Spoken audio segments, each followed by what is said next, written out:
video vamos a continuar el trabajo que iniciamos en nuestro video anterior, introductorio a All Pairs Shortest Paths. En ese video presentamos el problema y vimos una solución algorítmica que resolvía mediante programación dinámica este problema con una complejidad temporal de O(n) a la cuarta. Vamos a partir de esa solución y vamos a ver qué podemos hacer para que sea más eficiente. Pero antes de eso, vamos a recordar cuál era el enunciado de este problema.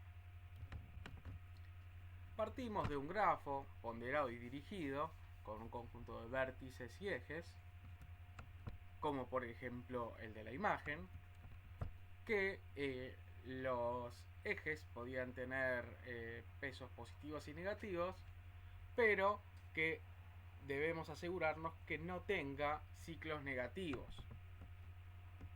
Cada vértice, entonces, podemos decir que tiene un peso que vamos a llamar W de A a B, si es que es el peso del eje que va desde A hacia B.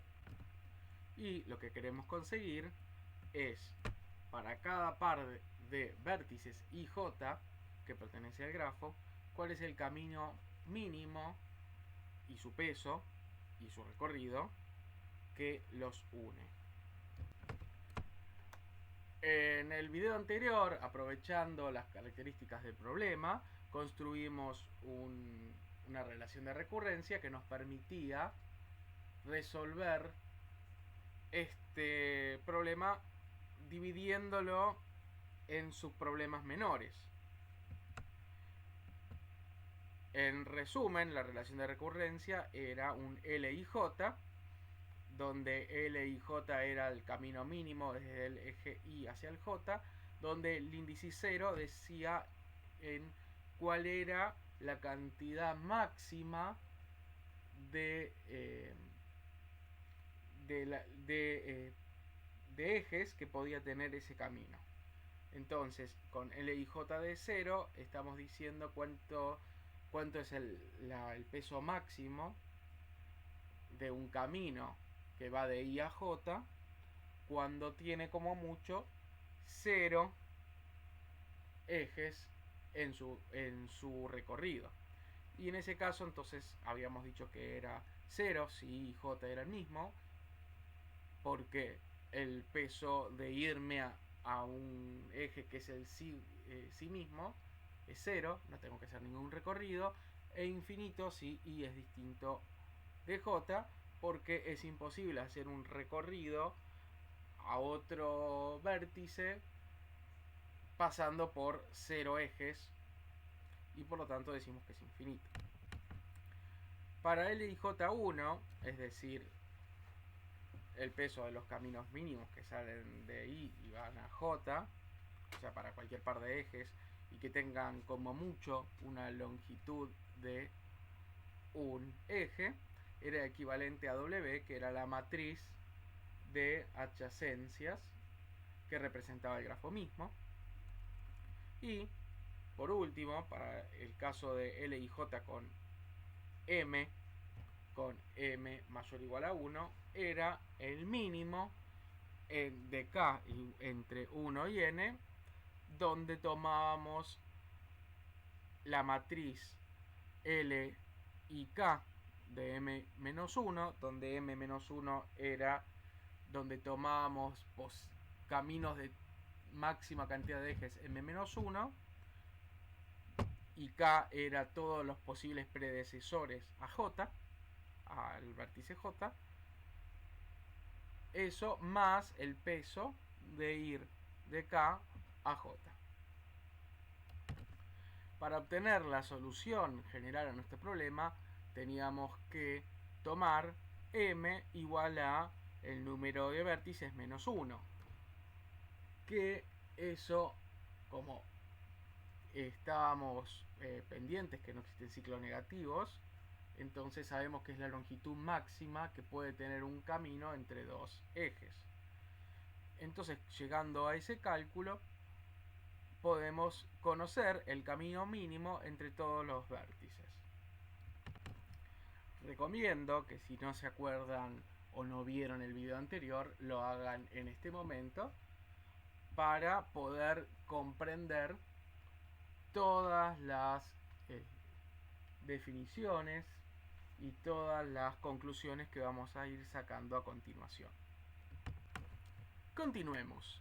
Habíamos llegado, en base a la relación de recurrencia, a la expresión de pseudocódigo de la solución iterativa, que es la siguiente. Era obtener los caminos mínimos, que de entrada teníamos la matriz de adyacencia W, que representaba a nuestro grafo, y después hacíamos una iteración para m entre 2 y n-1, es decir, las distintas longitudes máximas posibles del camino entre cada uno de los ejes, y lo que hacíamos era llamar a la subrutina cálculo de camino mínimo, que en base a los mínimos de la solución del nivel anterior y los pesos del grafo, lo que hacía era obtener las distancias mínimas del caso más grande, donde teníamos un eje más, y eso lo repetíamos hasta en el caso donde teníamos n menos 1 ejes como máximo dentro del camino mínimo de cada uno de los pares de vértices de mi grafo.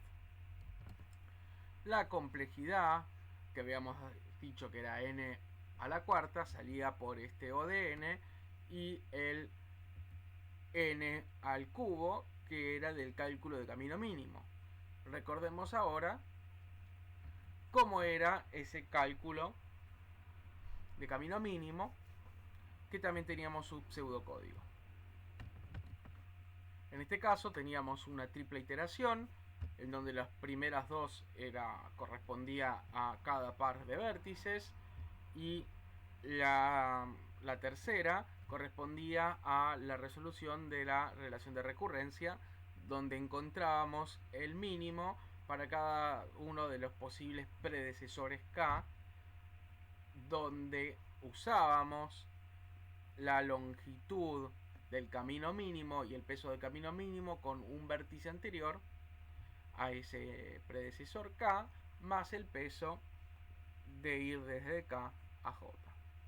Eso retornábamos, y eso era lo que nos daba el n a la cuarta. Un punto que habíamos querido hacer notar era la similitud con la multiplicación de matrices que tenía este pseudocódigo de esta rutina que utilizábamos para la relación de recurrencia. Recordémosla, esta es la relación de recurrencia, y la podemos ver como esta operación en la matriz. Para calcular en L', o sea, el LIJ de M, la celda IJ, tenemos que ir iterando por todos los elementos que están en la fila I de la matriz L de M-1, y todos los elementos de la columna J en la matriz W, que es la matriz de adyacencias de nuestro grafo. Y fíjense que es una operatoria muy similar a la multiplicación matricial. Obviamente que acá tenemos una diferencia, y por eso lo pusimos con otro símbolo. Es una operación distinta, porque en vez de estar sumando elementos que uno va multiplicando, lo que uno hace es eligiendo el mínimo de la suma de los elementos, que lo podemos desglosar de la siguiente manera, ahí como lo mostramos. ¿Y por qué hacemos hincapié en esta similitud? Porque es en lo que nos vamos a basar para tratar de encontrar una mejora. Veamos un poquitito cómo llegamos a esto. En primer lugar, para calcular cada uno de los LMs, usamos este pseudocódigo de cálculo mínimo, de camino mínimo, con L de M-1, que es algo que vamos calculando la recurrencia, y W, que es algo fijo para todo el problema, para toda la instancia del problema, porque corresponde a la representación de nuestro grafo. Por otro lado, vemos que el L1 corresponde a este mismo W. Por lo tanto, en L2 lo que estamos haciendo es calcular el camino mínimo entre W y W como parámetros. Y en nuestra representación de operatoria matricial le habíamos puesto este rombo como representación de nuestra operación. Y esto lo podemos generalizar. Y lo vemos ahí en esta tabla. L1 es W. O lo podemos hacer un W elevado, entre comillas, a la 1. L2 es W por W, con este por especial que definimos, que lo podemos nombrar W elevado, en comillas, al cuadrado. Para L3 sería hacer 3 veces la misma operatoria. Para L4 es hacerla 4 veces. Y para LR lo podemos descomponer como hacerlo W veces y después WA veces. Y fíjense que hay algo acá que estamos haciendo que no necesariamente está bien. Fíjense que estamos poniendo unos espacios y acá estamos agrupando en paréntesis. Y eso no lo podemos hacer livianamente. Esto lo podríamos hacer únicamente si esta operatoria es asociativa. Y en ese caso, fíjense que multiplicar con esta forma especial, como podemos llamarla, para calcular el 4, podríamos hacer uso de el cálculo previo que hicimos en L2. Y en este caso, en vez de hacer 4 multiplicaciones especiales, hacer únicamente una basándonos en un cálculo previo. Pero obviamente esto solo es posible si esta operación es asociativa, es decir que podemos multiplicar en el orden que queramos. Y antes de continuar tenemos que probar que es asociativa, y con eso podríamos, entonces, como estamos diciendo, lograr aprovechar cálculos anteriores para hacer cálculos posteriores, ahorrándonos operatoria. A ver si ya se va entendiendo entonces a dónde queremos llegar. Entonces, lo que queremos ver es, sean X y Z matrices generales, no importa en este caso cuáles son, que son de n por n, y definimos nuestra operación, que es la ya conocida, rombito, X rombo Y, que podemos llamarlo X por especial Y, donde el resultado de eso va a ser en cada una de las celdas y J, este cálculo que tenemos por la relación de recurrencia, que es el mínimo K entre el X y K y el IKJ para todo IJ. Es básicamente la misma operación que tenemos en la relación de recurrencia, pero acá expresada en forma general. Y particularmente lo que queremos ver es que justamente que es asociativa, que multiplicar rombo X por Y y el resultado aplicarle la multiplicación por Z es igual a hacer primero Y por Z y el resultado de eso multiplicarlo por X. Y vamos a pasar a una demostración que la vamos a tratar de hacer de forma rápida, pero tratando de que quede claro. Partamos de nuestra multiplicación. Cada uno de nuestras celdas de nuestra matriz resultante va a estar dado por esta expresión, que lo podemos ver gráficamente de la siguiente manera.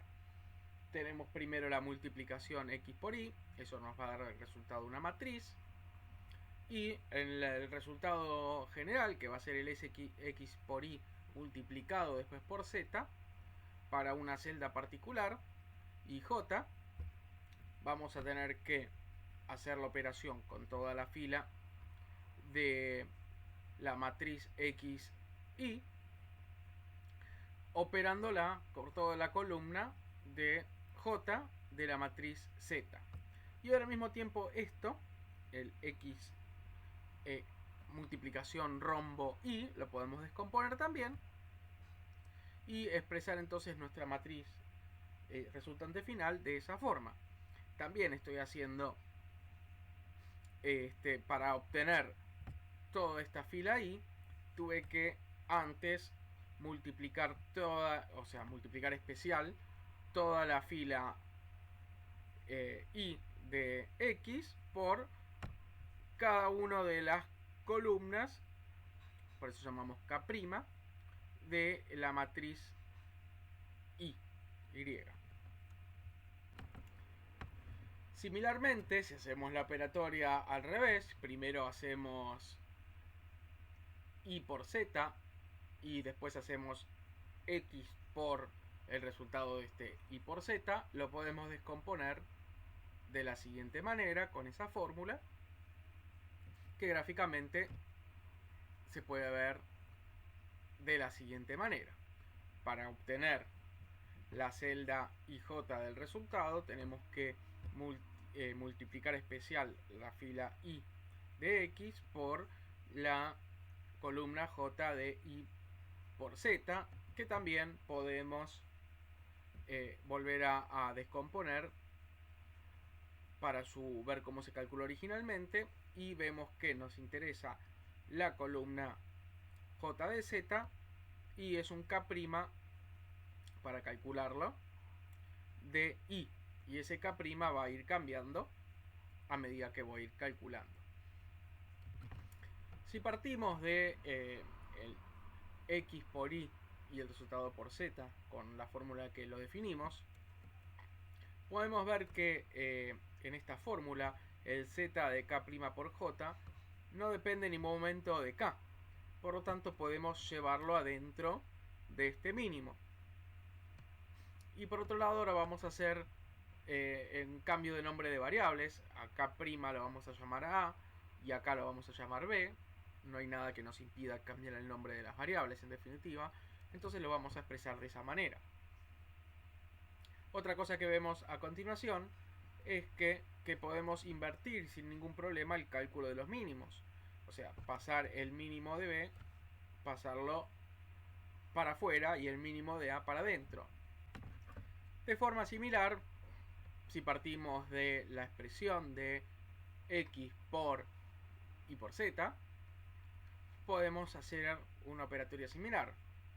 Por lo menos vemos que I de K' no depende de K. Por lo tanto, lo podemos también meter dentro de la segunda expresión de mínimo de K.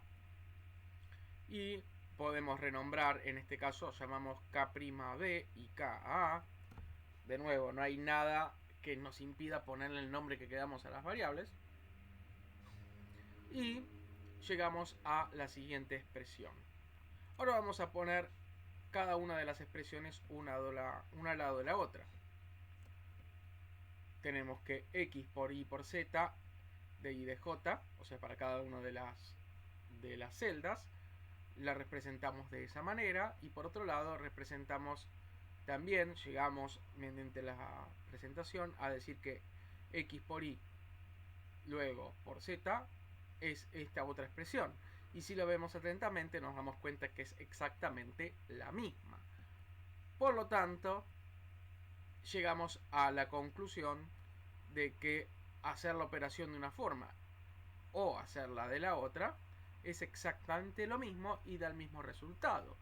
Por lo tanto, la operación rombo, como la llamamos, es asociativa como queríamos demostrar.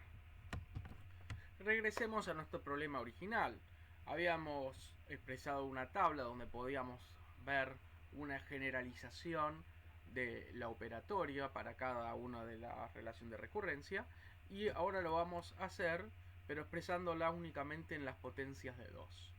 Entonces veamos lo siguiente. L de 0 era W, L de 2 era W por W, L de 4 lo podemos hacer como W de 2 por W de 2, recuerden que era asociativa. L de 8 lo podemos hacer como W de 4 por W de 4, elevado a 4, y en caso general, L elevado a una 2 a una X es W por elevado a la 2 a X menos 1 por rombo W elevado a 2 de X menos 1. Y esta generalización nos va a servir, fíjense, que podemos llegar a L con elementos más grandes aprovechando siempre los cálculos realizados antes con las potencias de 2. ¿Y por qué esto es importante? Recordemos que nosotros en nuestro problema calculábamos este L hasta n-1 y que después no nos interesaba calcular más, porque como habíamos llegado a la conclusión que el camino mínimo como mucho podía tener de longitud n-1 ejes, habíamos llegado entonces a deducir que para cualquier valor de m, donde aplicamos L de m con m mayor o igual a n-1, nos iba a dar el mismo resultado. Entonces, lo que decimos es que para m mayor o igual a n-1, L de m es igual a L de n-1. Por lo tanto, usando las potencias de 2, con hallar la primera potencia de 2 inmediatamente superior al n-1, podemos alcanzar el resultado final. Y para hacerlo, simplemente necesitamos como x el logaritmo en base 2 de n-1. Y por lo tanto, esa es la cantidad máxima que tengo que hacer de multiplicaciones especiales, como las definimos, para poder calcular nuestra matriz de D, que va a tener el valor de peso de los caminos mínimos para cada uno de un par de vértices IJ. Ahora podemos, con este nuevo conocimiento, reformular nuestra solución iterativa siguiendo utilizando nuestra operación rombo, que es la subrutina que habíamos generado, que era de n cubo, pero tenemos que hacer menos iteraciones. ¿Por qué? Partimos de nuevo, n es igual al número de vértices que tiene nuestro grafo, L1 sigue siendo W, pero ahora lo que hacemos es una iteración donde vamos a repetir con un m desde igual a 1 hasta repetir siempre que sea menor a nuestro n-1, y lo que vamos haciendo es calculando, digamos, las potencias. Es el L2 por m, y después hacemos el L por m, el LM por LM, y nos va a dar el resultado L2M. Ahora transformamos a M en 2M y volvemos a repetir. Y cuando termino, retorno el LM. Y como el LM va a ser mayor a n-1, por lo tanto tenemos el resultado final. Fíjense, esto se va a iterar un O del logaritmo de n, esta subrutina sigue siendo n cubo y por lo tanto la complejidad final de nuestro algoritmo mejorado es un n cubo log n, que es mejor al n a la cuarta que teníamos en nuestra solución original. Y con esto concluimos este video. Espero que haya sido claro, espero que les haya servido. En un video próximo vamos a ver otra aproximación, también utilizando programación dinámica, pero buscando otra relación de recurrencia, otra definición de sus problemas, para aún lograr resolver este mismo problema de una forma más eficiente. Bueno, muchísimas gracias, los espero en el próximo video, hasta luego, chao.